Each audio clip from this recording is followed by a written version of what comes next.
Greetings, old school magic players, and welcome to the Four Horsemen.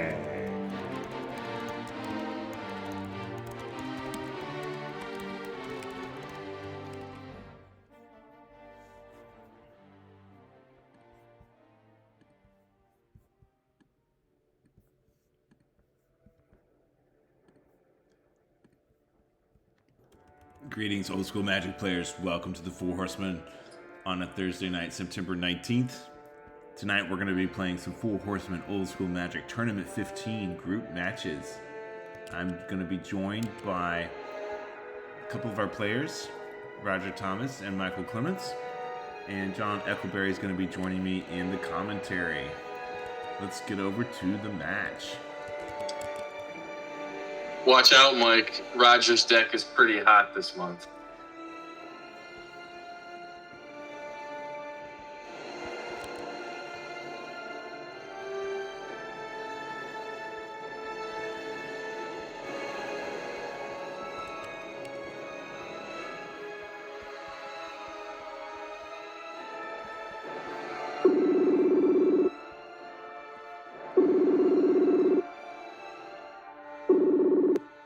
Without bothering.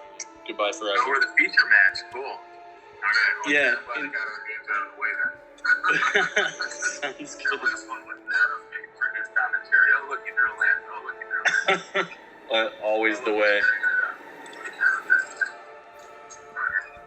All right, guys, we're gonna do a little video of this match. I think this will be a great matchup. How you doing, Roger? How you doing, Mike? John and I are gonna go on mute, and we're gonna stream the match. We're gonna do some commentary while you guys are playing, if that's cool. All right, good luck, gentlemen. Okay, John, can you hear me? I can hear you. Awesome. All right, I've muted myself, and I've muted the guys on the whereby. And thanks for jumping in, man. We've had a whole bunch of games being played tonight. Like, I know it's a Thursday night, and like but I just played my match with Mike. It was pretty close, man. Like, I was almost dead every game. Well, not a Four Horsemen match, but I just finished the game too. It's funny, I've got all these matches that I have to play for all these different leagues I'm in. I've got 10 matches that I need to play by the end of the month, and like 0 of these people were available, so I played a game for fun with somebody else. Right. But Hey, did you mute yourself on the whereby? I did. Okay, cool. All right, so for the viewers, I just played Mike, and Mike's got a really interesting black and white deck. And Roger, on the right, is also playing a white deck. Roger's had a lot of spicy brews over the years, and he's been a player with us for a couple years now. And I think these decks are going to be really, really interesting, and I think this is going to be a really cool match. Yeah, I watched you play Roger the other day, and his deck's really good this month. I haven't seen Mike's deck yet, but I'm excited to see whatever he came up with. Yeah, we did the commentary on that match the other night, and that video's not out yet, but it will be out eventually. I'm trying to get it. What was that, John? Look at this white weenie versus white weenie that seems to be going on. You got Well, Pikemen, vultures. yeah, I think it's white weenie versus pink weenie, yeah. What happened to those vultures? I think they're just off screen. Like, they're there, but he tapped them and they're just kind of out of... Oh, I see. Hey, let me tell him. Hey, Roger, can you slide your vultures down just a little bit? We can't quite see it. It's off. There you go. Thanks. All right. Now we can see it. Okay, yeah, so you're right. It's pikemen versus Osai vultures. You don't see that every day. I think banding is pretty good here. We'll see what... But Roger's got banding in his deck, too, so this will be interesting. you know, we don't get to make a lot of videos of these group matches, and I think a lot of the really fun, really kind of out of left field Four Horsemen games are in these group matches, and we don't always get to see them. Yeah, almost all of them are. When we get to the top 8, it's just a bunch of like boring sweeps a lot of the time. Not that there's anything wrong with top 8 matches, but like this is where the good stuff is. I think when you see the weird decks and you see some really unusual matchups. That's right. And you know, it's only on nights like this, on our Thursday night meetups, where everybody's like trying to catch games or get their games in, that we can, you know, do some impromptu match recordings like this. Okay, so we got a couple of pikemen on Mike's side. He's got a couple swamps and a strip mine. Roger's doing pretty good on his lands. He's got his Pendlehaven, he's got his Hammerheim, he's got red, he's got white. Looks like, is that a City of Brass under there maybe? He's got some flyers coming in for some damage.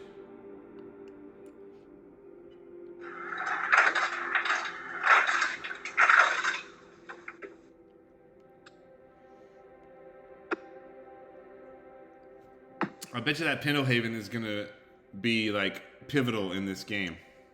It's going to be huge. Like, that's great. I bet Mike wishes he had a Pendlehaven. That card is so strong. It's such a pain in the ass, man. I was playing against a mono green deck at the live tournament I played in Thrash Batch, and he got a Pendlehaven out early both of the games, and it just really screws up your...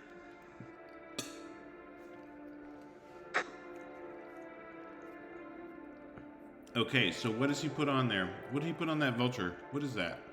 That is a divine transformation. Oh my god. He basically is a Sarah Angel now. I mean, It's got a tap. Oh my god, that's a +3/+3, right? Yeah. Holy crap. That's a card that nobody's playing, and Roger's just rocking it here. Oh, Oubliette. Oh my god, that's the risk here. 2 for 1. But he did get in there for 4 damage at least. All right, what's the life scores here? I can't quite read the dice. 11 to 11? Yeah. According to Tally. Wow. So no white mana now. That's kind of interesting. So that's a Thunder Spirit for the viewers. That's Roger's proxy. He's got 4. That's right. Modern bordered planes in there that are Thunder Spirits. Yeah, he doesn't own any Thunder Spirits, and Roger has played he's played in like, I don't know, 10 of the last 15 tournaments only with cards that he actually owns. He's never proxied any, but he finally gave in and proxied these Thunder Spirits here because they got to be in there. Yeah. I'm pretty sure I've got some gold bordered Thunder Spirits around here. I should mail them to him. Oh, that would be sweet. That would be a sweet thing. Yeah, I sent Roger the camera that Roger's using right now. He didn't have a video camera. He played a Jihad. Oh, look at that. Jihad. Oh, my goodness. Does Jihad pump all white creatures or just... Well, that's a good question. Let's look it up. What, honey? Yeah, we don't care if these cards are banned. This is old school. Get out of here. Yeah, we don't play that shit. We play the banned cards. White creatures get +2/+1 as long as chosen player controls a non-token permanent of the chosen color. Yeah, so all white creatures. Yeah, so now Mike's white creatures are his pikemen are 3/2s. Oh my god, are these guys gonna catch that? I'm sure that Mike is. That's probably what they're talking about right now. I'm going to unmute him for a second. Okay, go over there.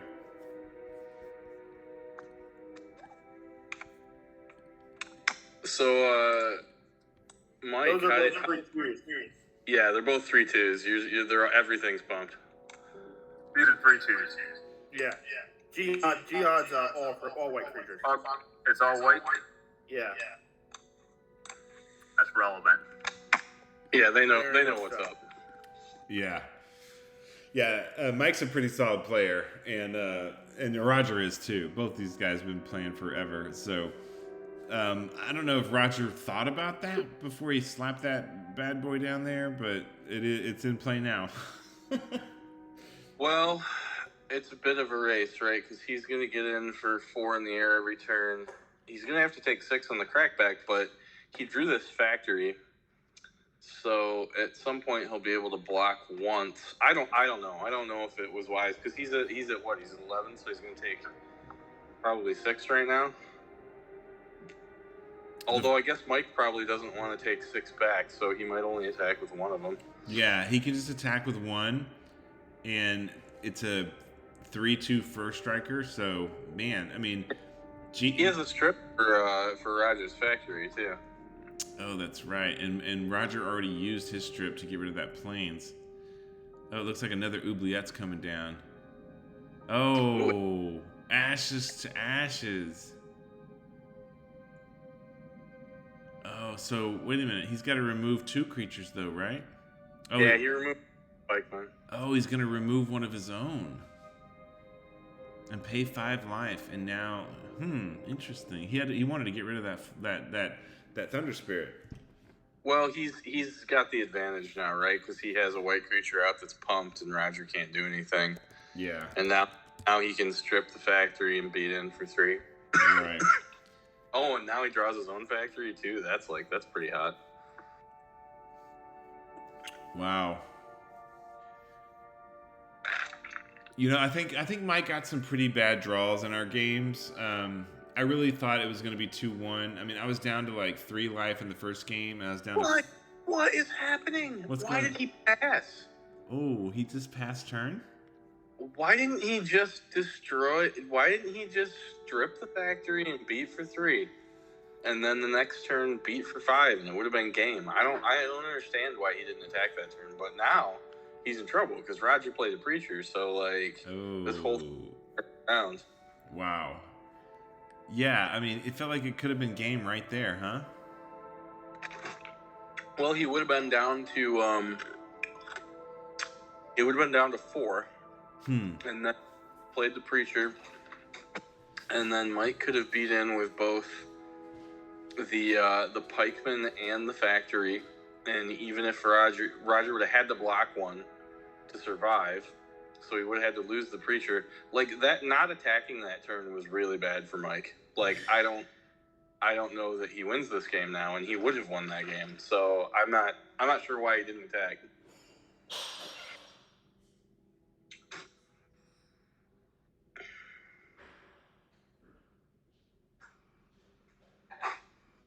Just being too conservative, I guess. I mean, sometimes you can get in the mindset where you really want to like try to lock the game down, but I'm always about maximizing.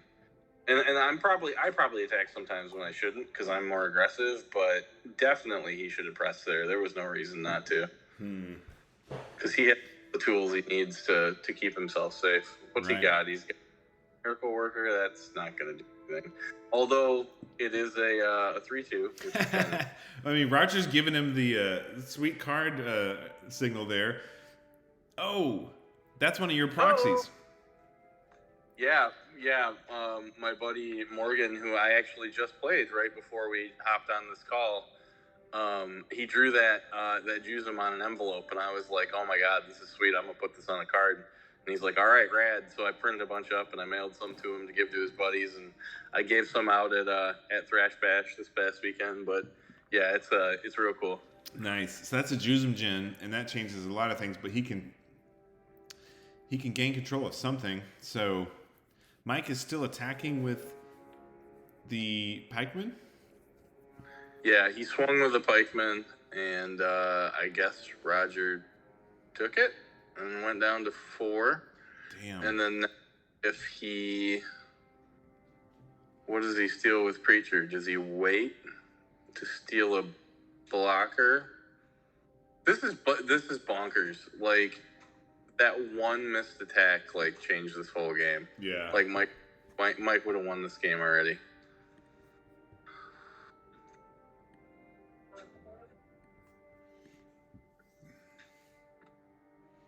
What is on Roger's shirt? Is that like a Halloween shirt?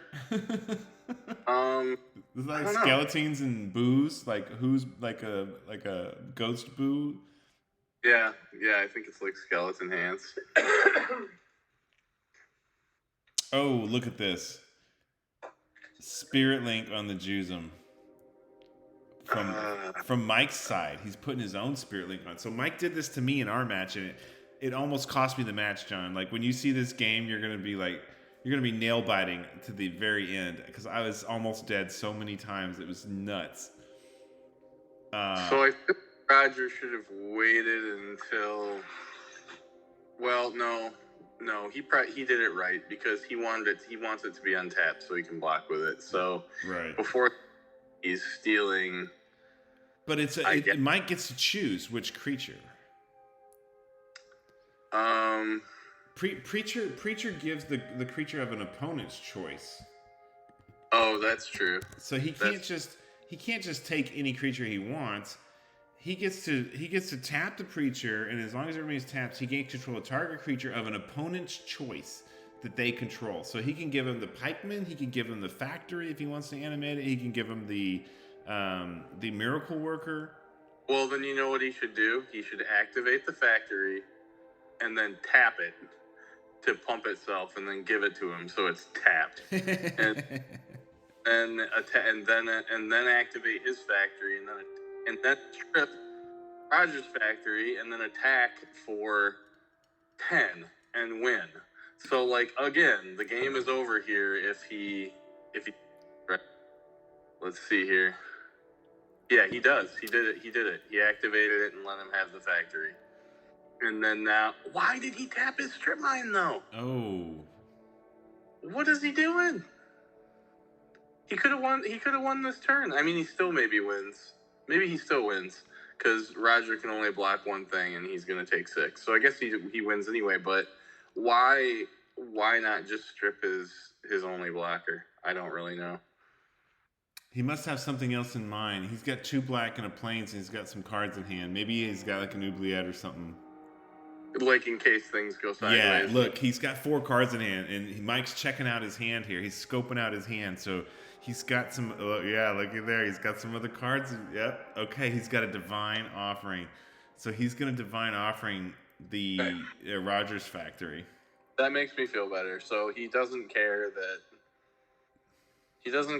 stripping it, because he wants to just kill it with divine offering instead. So that's game for Roger right out the bat. Boom. Oh my god, I was scared that, like, I was pretty sure that Mike had it and then let it slip away, but he still got it.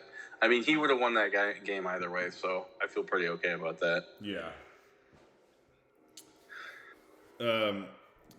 Mike and I were talking while we were wrapping up our last game, and we were talking about how the fringe formats are like blossoming and just growing, and throughout the summer. Even he was saying, hey, we had like 16 people for Fallen Empires 40 in the summer. He's like, that's unheard of. Yeah, in the summer. Yeah. And like I've got 20 people signed up for Forgotten Realms Tournament 4 that starts October 1st. Like, and I didn't even like promote it or anything. It's just people coming back that liked it, and then people that told their friends, and it's no effort to get 20. Wow, which was nice. That's great. Well, maybe I need to get in there. I mean, jump in. I feel like I'm so behind on the meta for Forgotten Realms. I think so far it's just been kind of the usual suspects: red deck, white deck, thralls. I mean, it kind of really is an extension of FE40, just with kind of on steroids, because you've got the 60 card version, and you can supplement with both the dark and homelands. But I think we'll start to see some weirder decks as we go forward. We're starting to see people brew and get past just the usual suspects.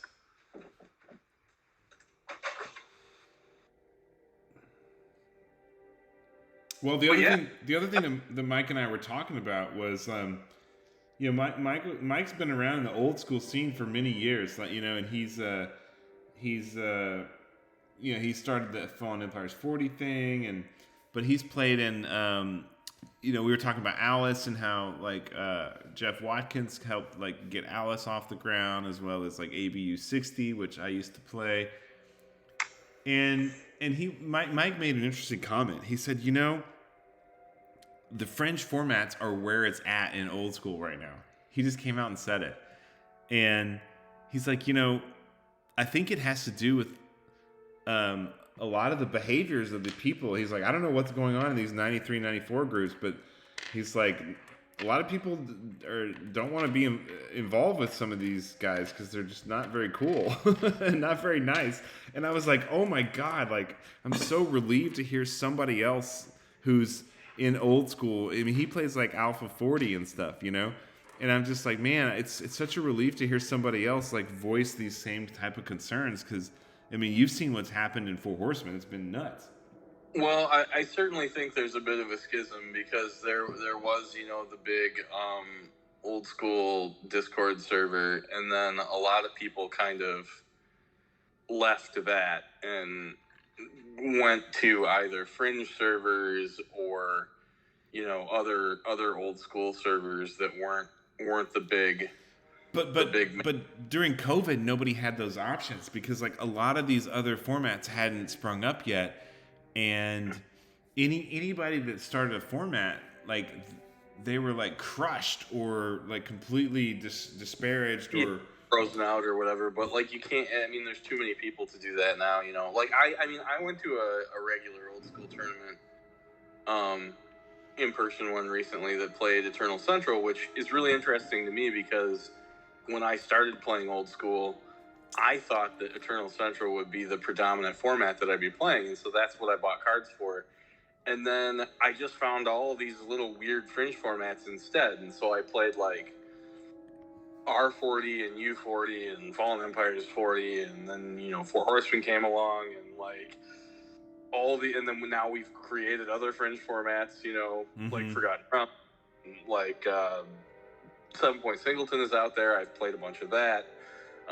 It's just like there's so many varieties and so many flavors, and we're gonna launch Gentleman's Old Fashioned Type 2 here in December, which is like the old other groups have done Old Fashioned Type 2, but basically we've just banned all the cards that were on the restricted list, so it really kind of tightens up the format a little bit and doesn't have too many degenerate right around. We'll see how that goes. But, like, yeah, I think Mike's right. I think that all these little fringe formats are kind of where it's at. And especially, I mean, certainly for webcam, that's true. I'm playing in so many different leagues, and it's a blast. Yeah. Well, it's great to see all these fringe formats and the niche sides of old school thriving and doing well. So on the match here, Roger and Mike both took mulligans, and Mike is taking a second mulligan. Oh, man. So Mike took a couple mulligans in my matches too, and Mike's deck got mana flooded in one of our games, and it really warped our game. Like, I feel like we ended up going 2-0. I really think it would have been 1-1, and who knows what would have happened game 3.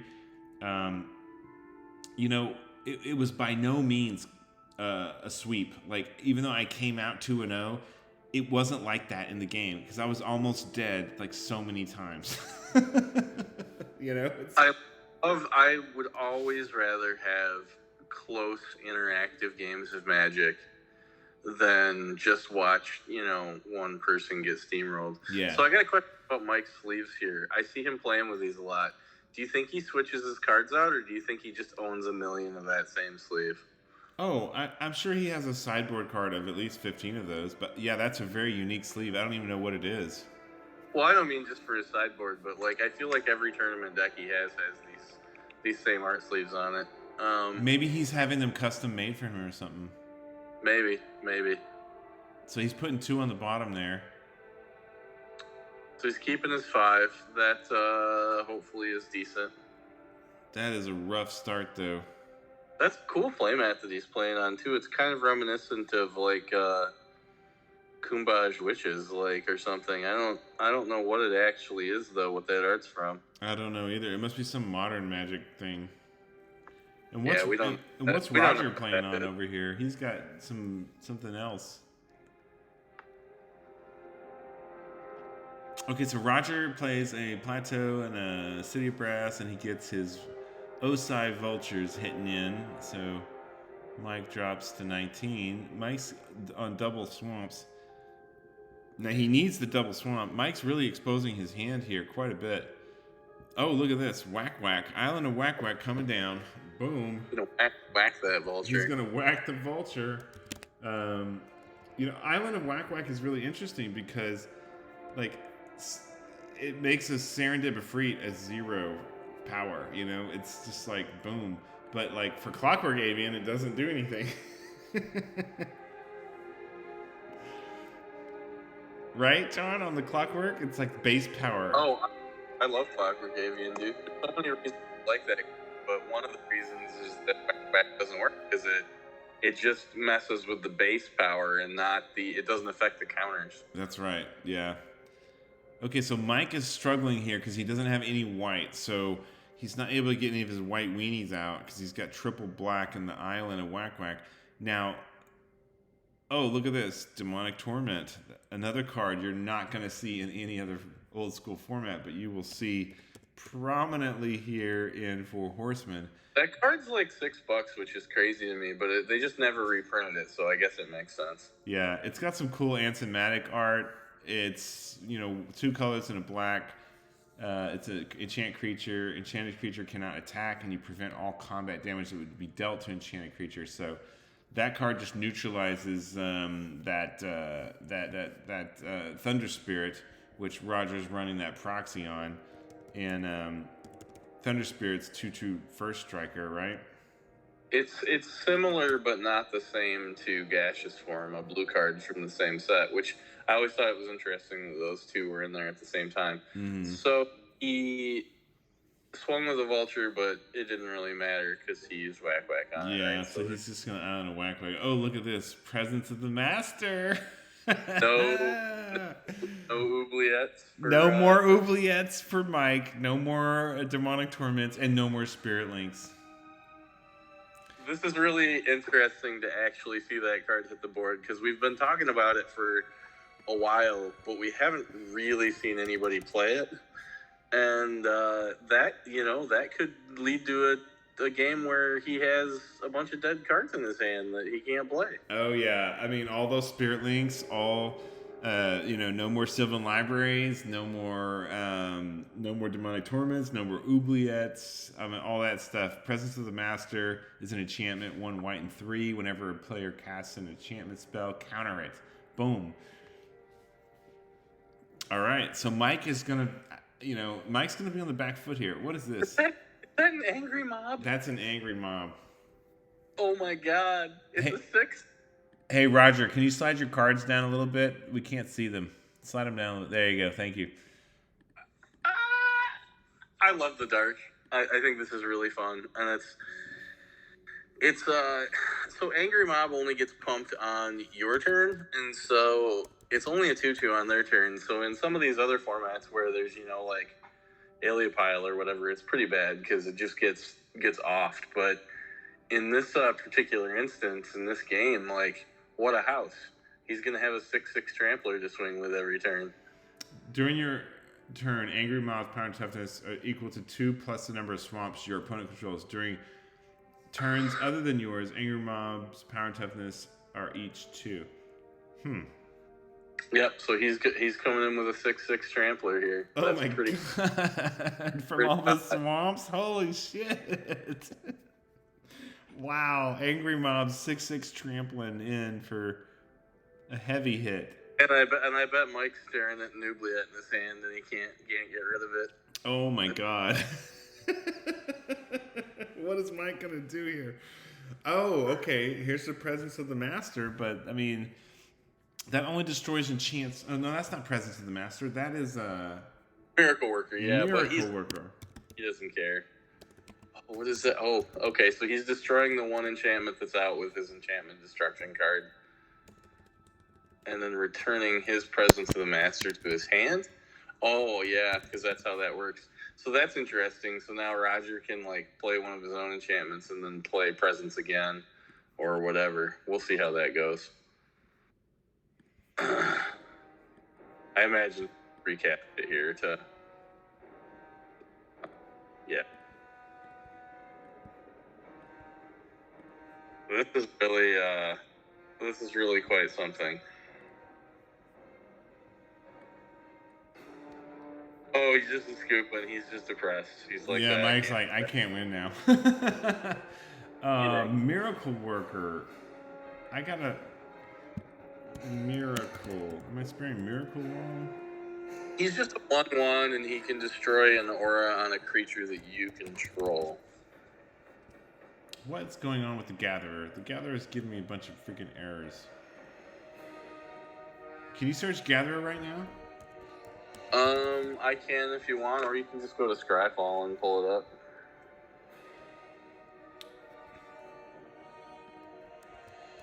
What do you want to know? Just what Miracle Worker does? Yeah, I was trying to look it up on Gatherer. Yeah, it just destroys an aura on a creature you control.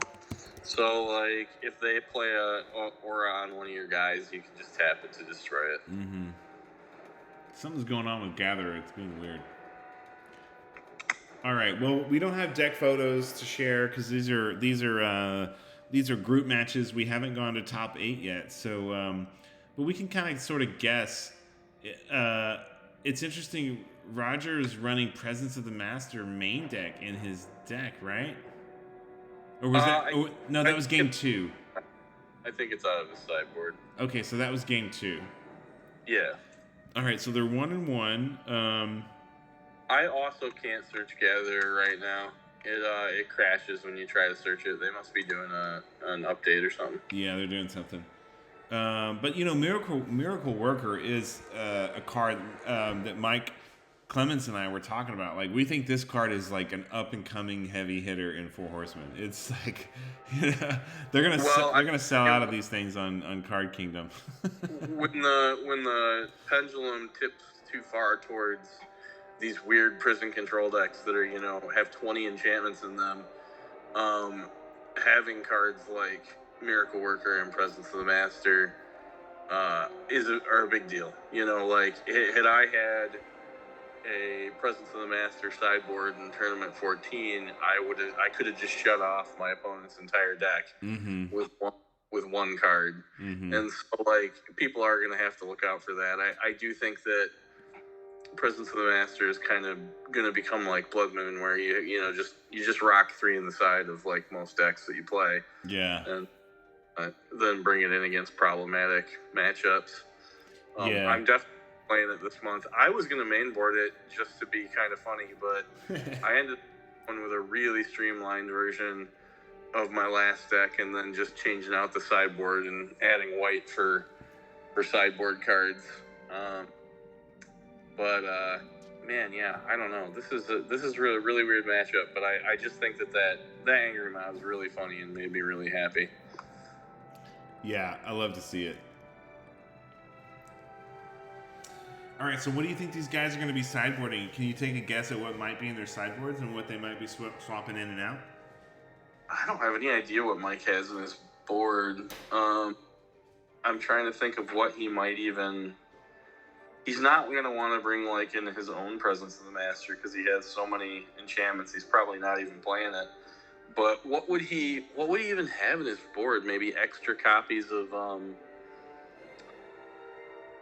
the Artifact Destruction, which I don't know that he needs against Roger. And he might have, like... I don't know. I mean, maybe whatever he has in his sideboard, maybe he sided out some of his enchantments game 3, thinking that they might be dead, and brought in something else that at least could be played. But it's tough. I don't know. I'm going to be interested to see Mike's deck picture at some point.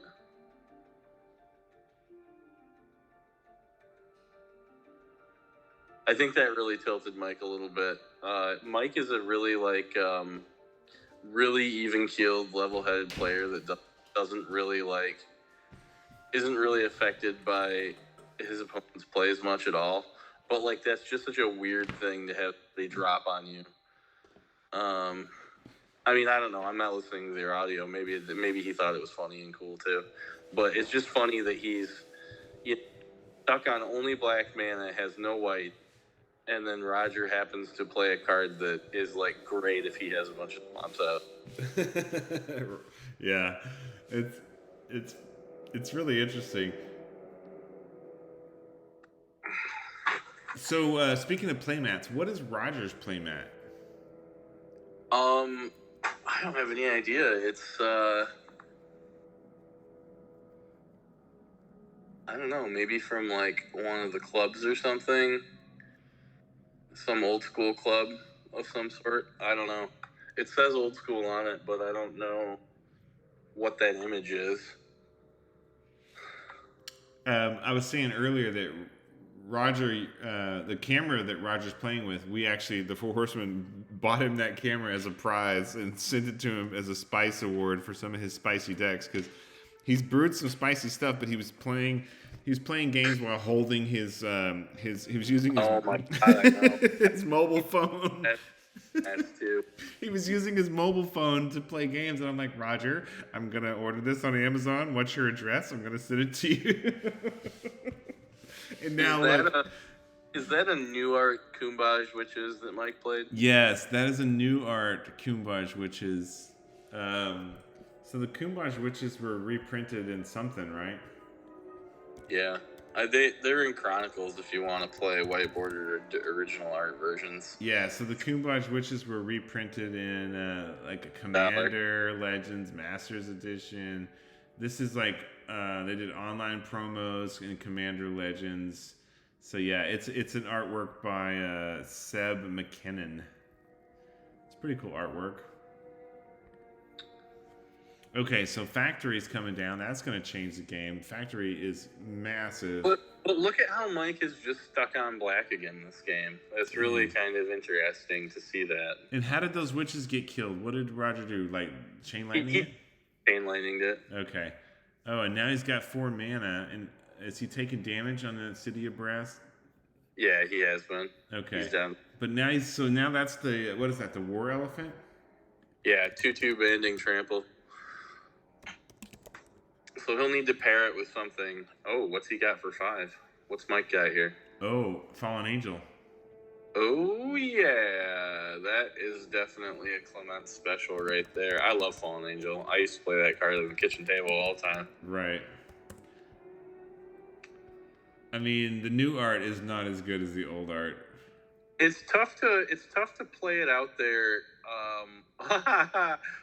Giant strength. He has a 4/4 trampler now. Oh, what did he put on it? Giant strength? Giant strength, yeah. I mean, this is why I love Roger, because like Roger's decks are just, he's running cards that no one else is running. Giant strength. I mean, this is a card that has been like way, way, way back. Target creature gets +2/+2. I mean, it's pretty solid for 2 red. So now he's got a 2/2 trample banding elephant. Yeah, 4/4. No, 4/4 plus. Yeah, so now that elephant's hitting in, and what's Mike gonna do with that? What is this? Spirit Link. I was a little worried about Mike playing the Angel out with no guys to sack to it. I thought it might just get chain lightninged, but Roger didn't have another one, so he's just gonna beat in for 5, and I don't know. This is gonna be interesting. So Spirit Link. Or if Roger draws removal for the Angel, this could be just back to kind of a stalemate board. But if he doesn't, I don't know. Well, I mean, Mike could always animate his Factory and sack it if he tries to chain lightning that Angel. Yeah, that's true. He could do that now. Oh, another elephant. Oh, banding. All right, so what's the life totals here? 12 to 16? Yep. Yeah, Roger's at 12, Mike's at 16. There's the Miracle Worker.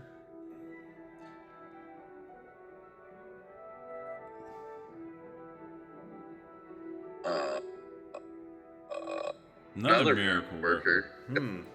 Double workers. And the angel's coming in for 3 in the air.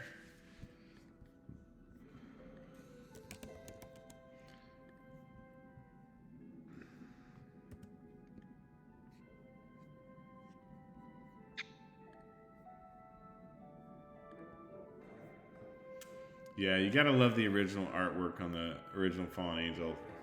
Anson Maddox. Classic. Sweet. My favorites.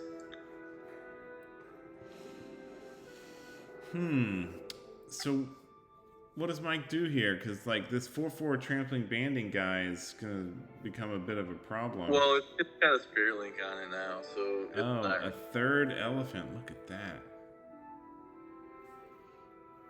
Man. And, you know, Roger really can't risk playing his Jihad anymore, you know? Yeah. It's no good. It's no good in this match, really. He probably sided it out. I hope he sided it out, right? Because he knows Mike's got white dudes. All right, so what is Roger's life right now? I can't quite tell on that green dice. I think he was at 12 and went down to 9. I can't tell either, but I think he's at 9. Dang. Okay, so it's getting pretty close for Roger here. Mike's just gonna get him in the air if he doesn't. Mike's got a divine transformation of his own. Wow. I mean, both of these guys are playing divine transformation. What are the chances? He should have played the Presence of the Master, but he played a 3rd elephant instead. Oh, boo. So Mike is just sacking everything to the angel and beating in for the win. Right, he'll just get in for like a ton of damage. Wow. Yeah, so divine transformation, you know, +3/+3 for any creature. It's expensive though. It's like 2 white and 2 colorless. Yeah. And you know the artwork is who's the artist here? Nene. The artwork's really cool, yeah. Nene Thomas, but like you think that it should say target creature gains flying and +3/+3, you know?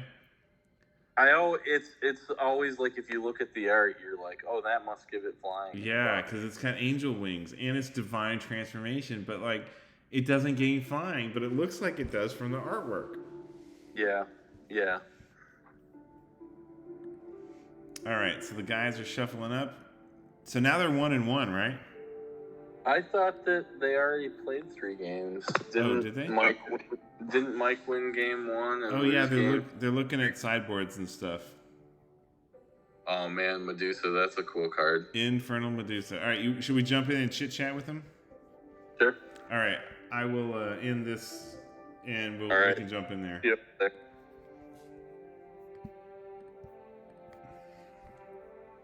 All right, guys, how did you think the match went? I think it went well. I think it was a lot of back and forth. I wish I did a little bit better on game 3, but when you draw 4 war elephants, 4 war elephants. That's an achievement in itself. What are you gonna do? That Presence of the Master was pretty baller. Yeah, it was so scary, Chad. It's so funny. You and I were just talking about that shutting me down. Yeah, because John and I were over here commentating, and we were like, "Oh my God, you know, Mike's got oubliettes, and he's got demonic torments, and he's got spirit links, and like he's not gonna play any of that shit." Yeah, no, that turns half my deck up. Wow. I mean, so you could make the case to run Presence of the Master main deck. I wouldn't hate it against a build like this that's really leaning. I mean, I've got 4 oubliettes main board. I boarded in demonic torments. I'm running 4 spirit links. That's half my deck. I mean, it's bad. I then have to lean on Ashes to Ashes as removal and then still hope that I can get something going. It's a terrifying card to play against. Well, we need an answer to this enchantment mania that's like starting to threaten to take over the Four Horsemen. So it's nice to see Fine with it. Yeah. Nice to see Presence of the Master like holding things at bay. I think my favorite deck that I ever built was play Fallen Angel and cross your fingers, and somehow I'm doing it again in completely different colors and strategy than I was when I was running it in green the last few months. So. Yeah. But interesting. I love Fallen Angel, and I love that original antimatic art. Yes. Oh yeah, no. Fallen Angel's great. I still have like 9 or 10 of them from when I was young.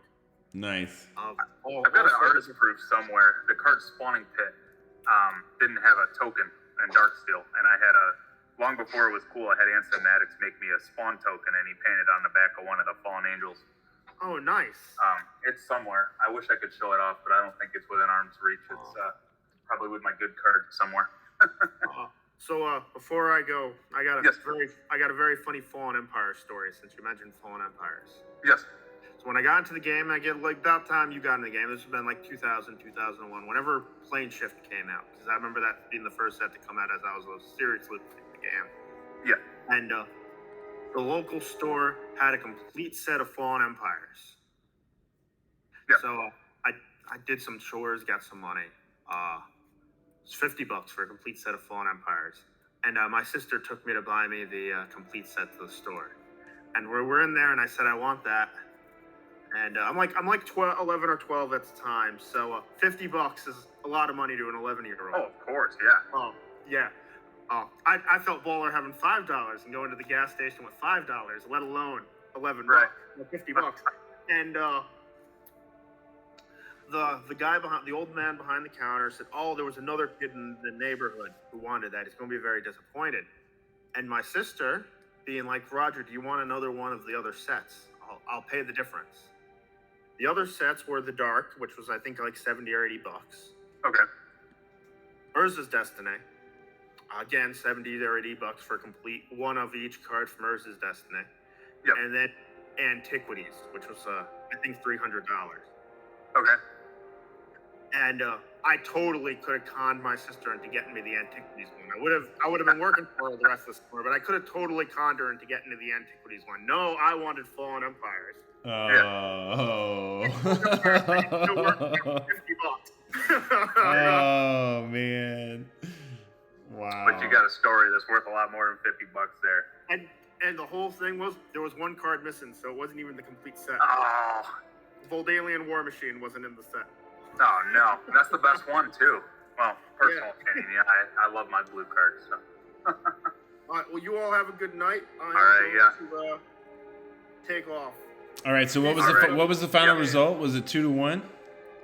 2-1 Mike. Yep, all right. 2-1 me. Okay, guys. Thanks for playing. Always a pleasure. All right, cheers, everybody. Have a great night. Yep, have a good night, everybody. Bye-bye.